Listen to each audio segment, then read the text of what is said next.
అందరికీ నమస్కారం. స్వరాగ కోకిల వీడియోస్కి స్వాగతం.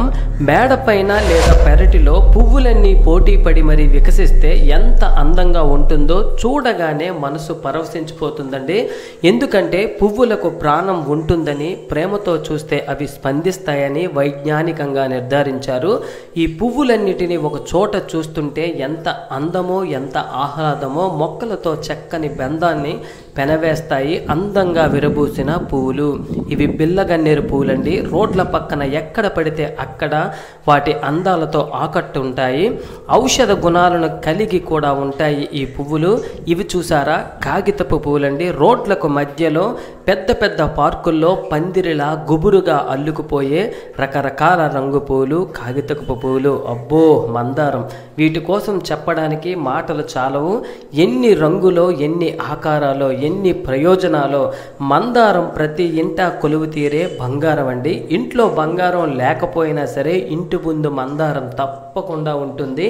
ఇది చూసారా, గైలార్డియా ఫ్లవర్ అంటారండి. మనలో ప్రతి ఒక్కరికి తెలిసిన పొద్దుతిరుగుడు పువ్వు ఉందో చూశారు, దానికి సంబంధించిన ఆ జాతికి సంబంధించిన పువ్వు. దీనికి ఇంకో పేరు కూడా ఉంది, బ్లాంకెట్ ఫ్లవర్ అని కూడా పిలుస్తారండి. ఒక ఉత్సాహభరితమైన వృక్ష శాస్త్రజ్ఞుడు చారెంటోనో గ్లైకార్డియా అనే అతను దీనికి పేరు పెట్టారట. అయితే మరో మందారం, ఇది 5 రేకుల సింగారం అండి. ఈ పొదలోనే మరో 2 రకాల మందారాలు కూడా ఉన్నాయి. చక్కగా మొక్కలతో కొలువు తీరుతున్నాయి. కనకాంబరం పువ్వు అంటే ప్రతి వాలు జడలో తేలికగా ఒదిగిపోయే పువ్వండి. భారతదేశంలో పువ్వులను ఎక్కువగా దేవతల పూజలలో వాడుతూ ఉంటారు. స్త్రీలకు కూడా పువ్వు ఒక ఆభరణము, అలంకారము, శుభసూచకంగా మనం చెప్పుకోవచ్చు. ఎన్నో రకాల పువ్వులండి. ప్రతి ఇంట రకరకాల పూల మొక్కలు పెంచే మీకు నా ఇంట మేడ మీద కొలువు తీరిన కొన్ని పువ్వులను చూపించేందుకు నాలో కలిగిన సంతోషం, ఆనందం పువ్వులను చూస్తుంటే మీకు కలుగుతుందనే చిన్న ఆశతో ఈ వీడియోని మేము ముందుకు తీసుకొస్తున్నాను.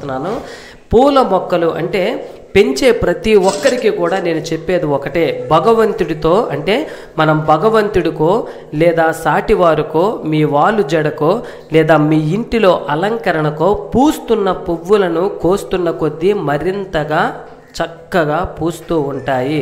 చాలామంది 1 లేదా 2-3 రోజుల తర్వాత పువ్వులను తొలగించకపోతే, అంటే మొక్క నుంచి మీరు పువ్వులను తెంపకపోతే మొక్కలు బలహీన పడిపోతాయి. విరబూసిన పువ్వులను చక్కగా కోస్తూ ఉండండి. అవి చక్కగా తిరిగి మరింత ఎక్కువగా విరబూస్తాయి.